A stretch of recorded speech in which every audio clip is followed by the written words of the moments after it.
Alright, I'm late with this one, but we're blaming that on work. So jumping right into it, chapter 1107, and I have been waiting for this for so long because, one, thank you, Oda, for finally telling me where the Blackbeard Pirates have been all this time. But quite frankly, I have more questions than answers. And also, Caribou. Do you have any idea how long I want to know who Caribou was working for and what he was going to do and how he's going to play a role in all the information that he has acquired through his run-ins with the Straw Hats? Because Fishman Island, he found out about the Poseidon, and now he also knows about the Pluton. And he's just been saying, this will be good information for whoever the hell he's working for, and it turns out he's not working for anyone. He's trying to work for someone. He's about to give them terrifying information. So, we're going to rewind to the very beginning, and I'll discuss all that as well. But my god, my tinfoil hat is on, and I'm so excited. Alright, so because I've been delayed so long, I've actually been able to read the official release before getting this video out. And I do have a preference for the fan scan translations. And I am convinced that someone had, behind the scenes, said, "Hey, Oda, you haven't really had that many good one-liners in the chapters recently." And Oda took that as a challenge, here's my beer, and wrote this chapter. Because, my god, everyone is, like, more snarky than usual and just filled with little quips, and I love it so very much. So, first we introduce the pirates that we have been waiting for since Little Garden. And of course, it's been so long since then that for most people who have read this weekly, I was only last year, which is great for me. I'm not cut out to be a weekly reader, by the way. This waiting for a new chapter every week is driving me crazy. But a little recap of who the Giants are, where we met them, and how the crew knew them is inserted, with also a little Vivi in the corner, because she was there with us. I miss my darling Vivi. Usopp is overwhelmed and so excited to see, is it Dory and Bragi, I believe are the names, and also the Giants from Enies Lobby, and the entire crew is just smashing ships left, right, and center. Buster Call be damned, and I love that. What I would love more is if Robin was not on an island with another active Buster Call, but she's still injured, and we still haven't learned how she got injured, and that is terrifying to me. I need her to be okay. I also need her to not be injured by any Blackbeard pirates, but it's looking like that's a negative. But what I love is, it's not Edison, or no, it is Edison. Yeah, it is Edison. Is saying, like, oh my god, look at those Giants just destroying the Navy and the Marines. I can't believe you guys know them. And they're saying, wait, they're coming here for us? Because how do they know we're here? It's like, oh, well, the Buster Call got all the ships here. It must have been in the news that they were on the move. And Usopp pieces together that they are not here just waging war. They are there to save them, to help them get away.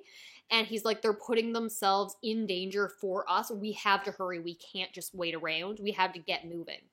Then we get the call from Brook and Lilith, who are on the ship, and going down the ice. And it's like, yeah, sorry, Nami, we're coming by, can't stop for tea, so yeah, we can't really stop. And Lilith's like, you idiot, if we can't stop, we'll go smashing into the barrier. Listen, this bonehead doesn't have a plan. I don't think he has a skull, or a brain in his skull. And Brook, I'm certain, is just thinking, of course not, I'm a skeleton, it's decayed, ooh!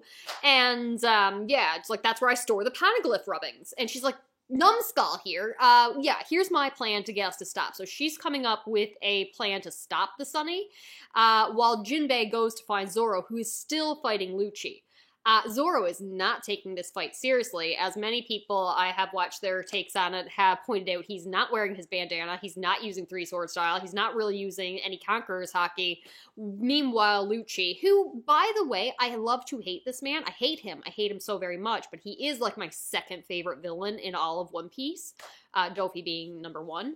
But he is in his awakened form, fighting with everything he's got, as far as we know. So I need to see what happens when Zoro takes this a little more seriously. I'm not saying he's going to easily take down Lucci, but I want to see an actual serious fight. And this is partly where the one-liners come in as well, because Zoro is just like, yeah, I need to wrap this up quickly or something like that, and Lucci is just like, you're as if you could Zoro's being, you act like you're the one in control here, and they're just back and forth with Lucci saying, oh, just hurry up and die. Your friends are waiting on you. You're holding them up, so no one's going to wait on a corpse, so just let me kill you. And their fight's just going back and forth.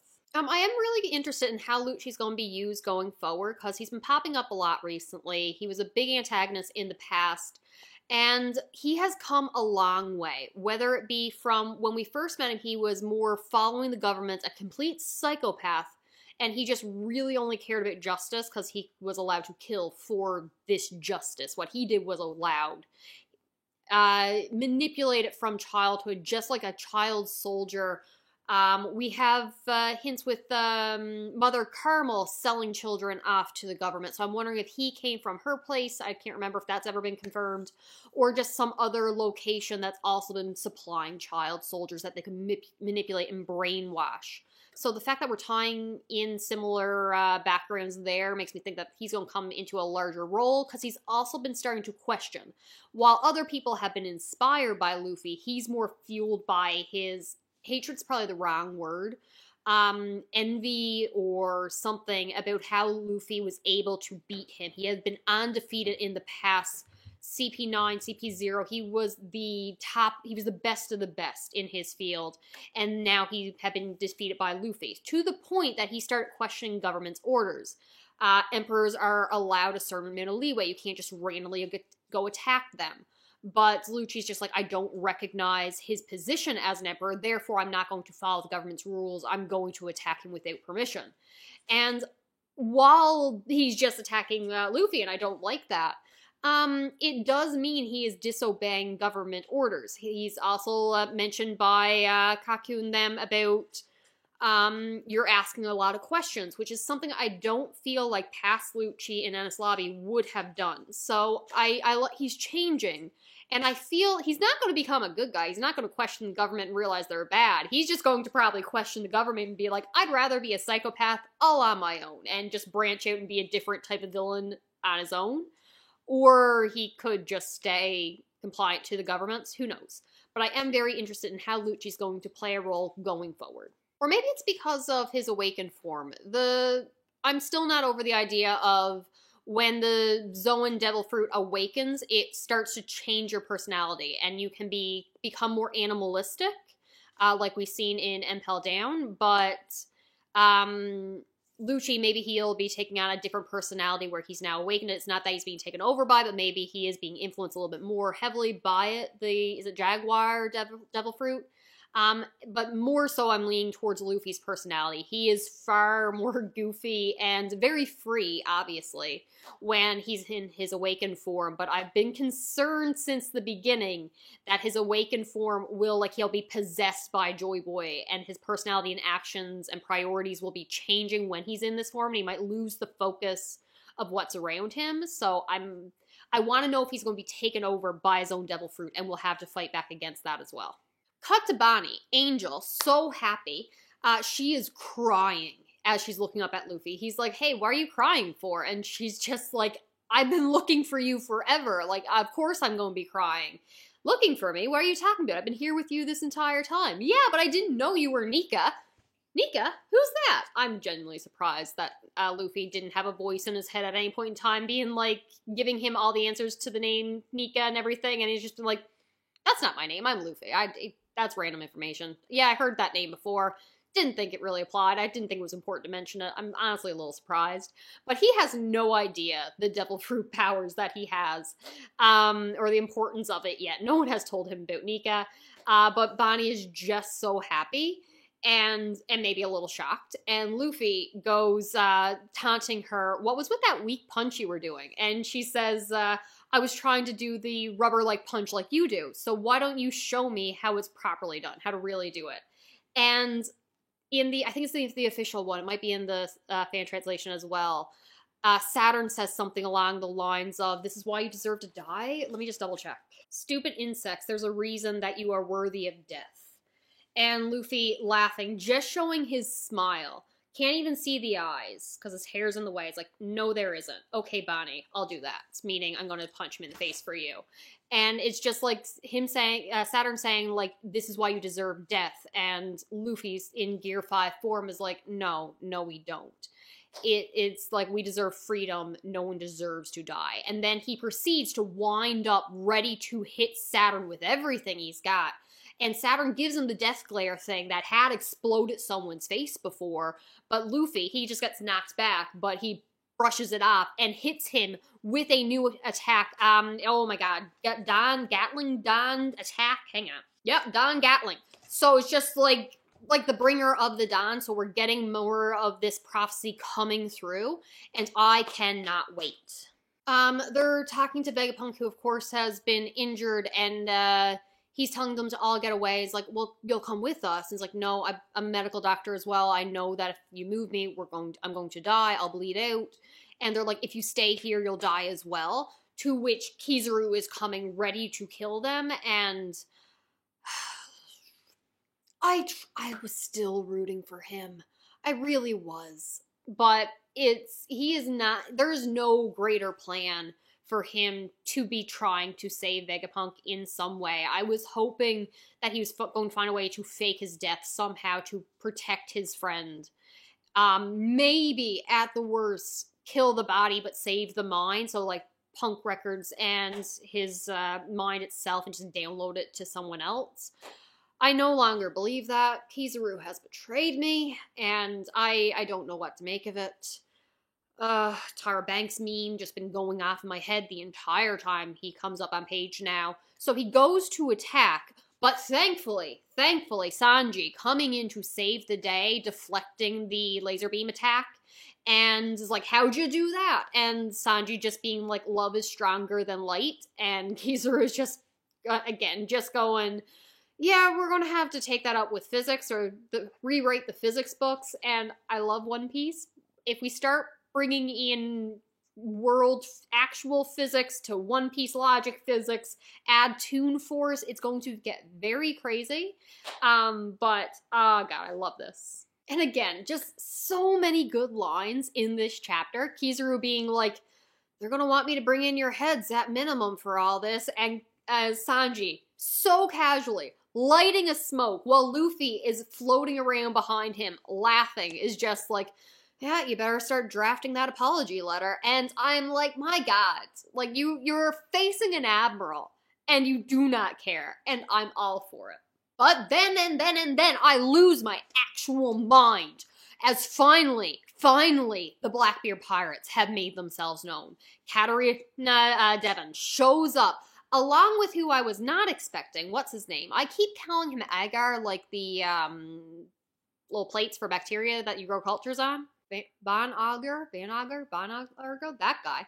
I'm just gonna call him the Warp Man, or the Blackbeard Sniper. Let's go with that. But she shows up first, and I am so excited that she's here. So we know she has the nine-tailed fox devil fruit, and can copy appearances, but we haven't really been 100% sure on how she can do it. So first of all, her walking up and taunting a celestial dragon, 5 elder. I just can't even. Just being like, I can't believe when the Gorosei is down here in the dirt with us. Again, fan translation better than the official. But he has literally, Saturn is literally in the rubble, in the dirt, after being knocked down by Luffy. So he's physically down in the dirt with these commoners, and metaphorically down from his castle in the sky of Marijois, and she is taunting him, and I love her for it. I'm going to hate her later, I'm sure of it, but right now I love her in this moment. Because to mock one of the 5 elders. It's beautiful, and I love it. But him, Saturn, just being insulted by who he views as an insect, I love it. I love it. She then touches one of the spider legs and says, like, mission complete. So presumably all she needs is to touch the person that she wants to imitate, copy the body of. And I'm wondering, because she has it's a mythical devil fruit, right? So maybe it's more than we see with the clone fruit, where you just gotta see the person. If she has to touch them, maybe she can absorb memories as well. Because in order to perfectly mimic somebody, it makes more sense that you need to understand their mind, their quirks, how they move. It's more than just to look like them. I feel a mythical Zoan devil fruit, or yeah, the Nine-Tailed Fox devil fruit, has to give you more than that. So would it give you the memories of that person that you're copying? Because if so, my God, Blackbeard just got an awful lot of information and power. But even if it doesn't, even if it's just copying the personality, they now have someone that, A, if they go to any island and be like, we're showing up with one of the Gorosei, that island is now theirs. B, they could theoretically walk into Marijois undisguised as him and do God knows what. Maybe find that giant frost straw hat in a freezer somewhere. We know that they were trying to get Pirate Islands proclaimed as make him king of it, so it's just like maybe that's part of the plan there. I don't know what Blackbeard is planning, but he got so much more powerful right there. The sniper though, Von Egger. Blackbeard sniper. I'm loving him so very much. First of all, I've been watching a little bit of the anime now that they've reached Egghead, and love him in that. But I'm wondering, because I was not expecting him to show up on the island. I was expecting Lafitte, I think that's his name, who we know nothing about, other than he was a presence when we first was introduced to him back pre-time skip. And we know he has wings, and he's a master at infiltration. Is he already infiltrating Marijois? Where is he? We don't know. But use the warp fruit to get here, we now have our sniper. I'm wondering if he will eventually awaken his devil fruit, because he later on warps away and says he hasn't mastered his ability yet, implying that he will shortly or eventually. And can you imagine a sniper with an awakened warping ability? Like, his bullets could be going everywhere. What do I think he'll do with this awakened power? I think he's taken on the red-haired pirates. Do you know why? Because all the pirates on the Straw Hat crew are very equally matched up with the members of the Blackbeard crew, who they will theoretically have to fight somehow. And sniper versus sniper, Usopp versus this man, what would make Usopp not run away is the best way to say it, to go up against him? Revenge for killing his father? Or doing something like that, and I can't even imagine. I can't remember who I heard that theory from. I'm pretty sure it was on TikTok somewhere, someone saying that they think the matchups are going to go one way, and suspect that the reason Usopp's going to fight him is revenge for him killing Yasopp. And as soon as I heard that, I'm like, yes, I need it. I need the revenge. I need that to happen. Back to the main story, Saturn getting up from the rubble, goes to kill them, but first is like, Katarina Devon, I'm surprised I'd see you as someone's follower. And, she's like, well, Teach is special. And it's like, yes, I'm aware of his bloodline and his lineage. And she's like, oh, you know that. What, like, that's as close as confirmation as we're getting, probably anytime soon, that Teach is a descendant of Xebec. It's always been assumed. But that's like, are we taking that as confirmation? I'm taking that as confirmation. Saturn looks at them and is like, what are you after? And they're like, the world. If that's not confirmation as Xebec, I don't know what it is, because he wants to be king of the world. So definitely can't wait to see what the end plan is there. It's all coming together and I'm so excited. What happens next? They end up warping away as Saturn is about to stab them, but they're gone. And they say, Katarina's like, why are we still on the island? Oh, I haven't mastered my ability yet. I'm still in training with it. When Caribou shows up. And again, Caribou, who knows about the Poseidon, who knows about the Pluton, has all this gathered information. And he goes to Katarina and Argar, Von Argar. So however you say his name, I'll learn for the next video. And is just like, I've been obsessed with Blackbeard. He inspired me to go off into the sea. I just want a meeting with him. I want to work for him. And I'm like, wait, what? Blackbeard. Why? When? How? Because now Blackbeard, I'm pretty sure, has the poneglyphs that he probably stole from Law. has Pudding, who can read, theoretically in the future, translate the poneglyphs with the awakened third eye thing, and now we'll have information from Caribou about the location of the Pluton and Poseidon. Oh god, Blackbeard just, like, raised a lot up in my, oh god, he's a threat meter, because my god. Oh. But back to how and when and why Caribou's obsessed with him. Like, when did Blackbeard do anything that could cause Caribou to want to set sail? What would he have seen? Is it when Ace first attacked him? Was it his show on Marineford? Or was it previously? Because we know Blackbeard gave Shanks his scar, but never told anyone on the Whitebeard Pirates that he was the one who did it. So, did he see the original fight with Shanks and Blackbeard? That's the one I'm going with. But either way, I was not expecting Caribou to go with Blackbeard. I'm not gonna lie, I was kind of leaning towards he was working for Emu somehow. I don't know how, but that's kind of where I was leaning. I didn't think it. I heard the theories that he'd be working with Blackbeard. Didn't overly like that idea. Now I like that idea. Now I like it more. Especially because he wasn't actually working for him. He was just wanted to and was collecting this information to present to him so he'd be allowed to join the crew. And I can't wait to see where it goes. I love this chapter. I love this chapter so very much. I think it's probably what it's not my favorite of the Egghead. Egghead's just full of good chapters. All right, that is all I got. I am dying for the next one. Talk to you later. Bye.